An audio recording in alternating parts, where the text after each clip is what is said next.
or money. Chapter 1.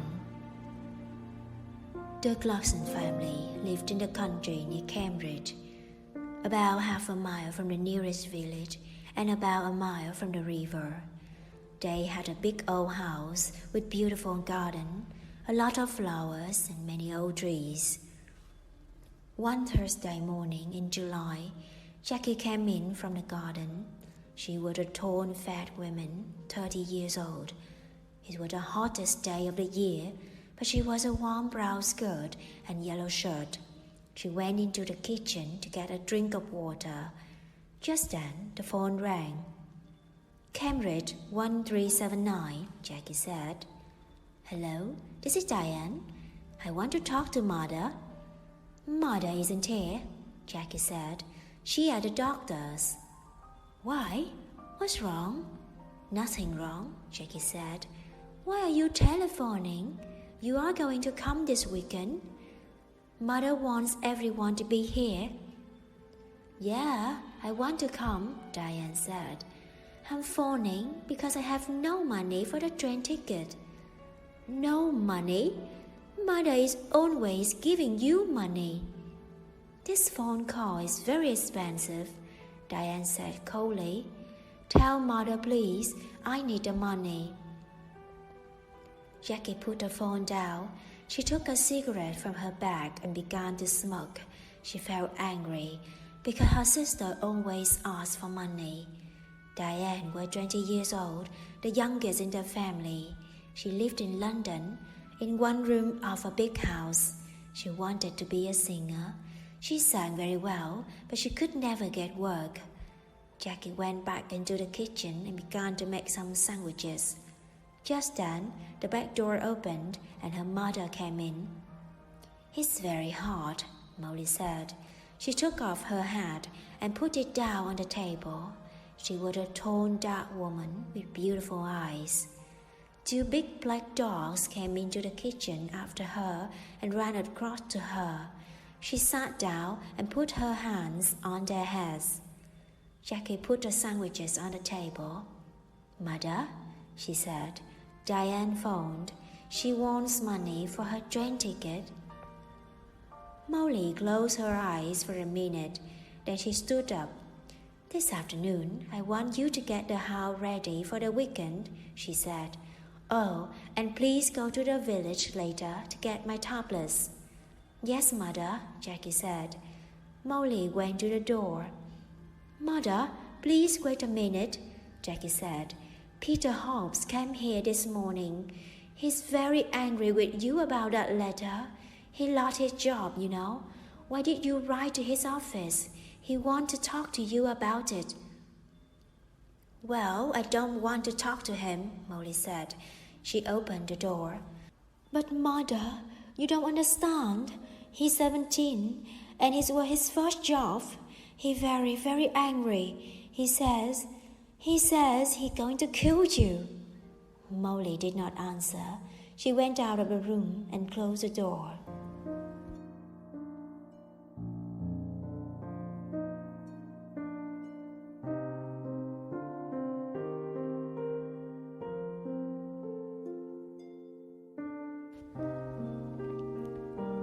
Chapter 2. It was 7 o'clock on Saturday evening. Jackie stood at the window. A car drove slowly up to the front door and stopped. A tall man with white hair got out. It was Albert, the husband of Molly's sister. "His Uncle Albert," Jackie said, "always late." She went out of the room and opened the front door. Albert came in and went at once to Molly. "Oh dear, I'm very late, I'm sorry," Albert said. 50 years old today. What a wonderful dress."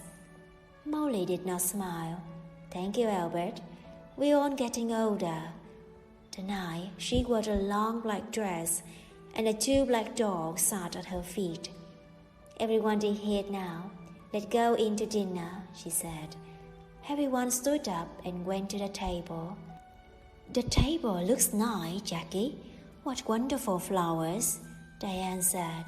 She was a beautiful girl with long black hair and dark blue eyes. She wore a long red dress. Albert sat down next to Roger. Roger was Molly's son, her second child. He lived in Cambridge in an expensive house. "Someone called Peter stopped me down the road," Albert said. "Who is he?" "He's very angry with you, Molly." "That's Peter Hobbs." "From the house across the road," Jackie said quickly. She looked across the table at Molly. "He lost his job last week and he's angry with everyone." "It's Molly he doesn't like," Albert said. Molly said nothing. Everyone began to eat. "How is Aunt Annie?" Jackie said. "She much worse now," Albert said. "She stays in bed all the time. She needs a nurse 24 hours a day." "I am sorry," Molly said. Albert stopped eating and looked at Molly. "It's very difficult and very expensive, you know. Annie feels very unhappy because you don't visit her. Molly, she loves you very much. You are her little sister, you know." Molly closed her eyes for a minute.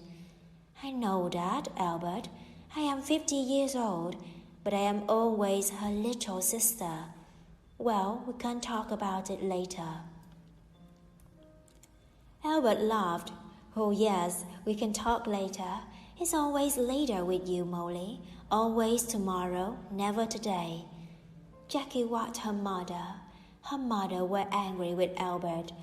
Molly never liked talking about her sister Annie, and she did not like visiting her because she was very ill. "That's a beautiful dress, Diane. Is it new?" Jackie asked. "Thank you, Jackie. Yes, it's new and very expensive. I got it on Wednesday," Diane said. She smiled at Jackie. "All your things are expensive," Jackie said. She remembered the phone call on Thursday about a train ticket. "I don't like cheap things," Diane said. "And I'm going to need more money soon. I want to go to America. Can you help me, Roger?" "Oh, no," Roger said. "Nobody wants to help you, Diane. You don't like working. We all know that. But we all want you to get a job." Diane laughed. "It doesn't matter, Roger. I don't need your help. Mother always helped me. Mother loved me best." She suddenly smiled, a quick, beautiful smile, but her eyes were cold. Jackie looked at her mother. Molly's face was white. Jackie did not understand. Was her mother afraid of Diane? Jackie wanted her mother to be happy today. "Would you like some more meat, Uncle Albert?" Jackie asked. "Roger, can you give everyone some more to drink?" Roger got up and began to give more wine to everyone. "This is good wine," he said. Molly smiled for the first time. "Yes, your father loved this wine. He often drank it." "Yes," Albert said, and looked at Molly. "Expensive too." "Would you like to meet Mr. Briggs this weekend, Roger?" Jackie asked quickly. "He's a new man at the farm. He wants to meet you." "Briggs? Briggs?" Molly said, suddenly angry. "Don't talk to me about that man. I don't like him. He wants half my garden for his farm. He needs more land, he says. I don't want him in my house. He always dirty and he had bad teeth." Jackie stood up and got her bag. "Excuse me, I want a cigarette." "Cigarettes? Always a cigarette in your mouth," Molly said. "I don't like it. Cigarettes aren't good for you." Jackie began to smoke. She felt angry, but she said nothing. She wanted her mother to be happy this evening, but it was very difficult. Roger drank some more wine. "Well, Mother, perhaps Mr. Briggs is right. The garden is very big, you know," he said. "It's a lot of work for you. The house is big too. You're 50 now. You need to be more careful." "Roger, I don't need a nurse, you know. I work in the garden every day. I feel happy there." Molly stood up. I know you all want my money. You come here for a free dinner. You don't want to see me. You don't love me. You want my house and my money. Well, you can all wait. Nobody getting more money from me, not before I died. Don't say that, Mother, Jackie cried. Molly walked across the room to the door. I feel ill now. I'm going upstairs to bed. Molly left the room. Nobody moved. One day, I'm going to kill that woman, Diane said quietly. Roger looked at Diane but said nothing. Albert moved his head slowly up and down. She's angry, that's all, he said. Molly always gets angry about money. Why can't she be good to her sister? Annie's going to die soon, Molly knows that. Jackie finished her cigarette and stood up. Could anyone like some coffee? Come into the kitchen and let's drink it there.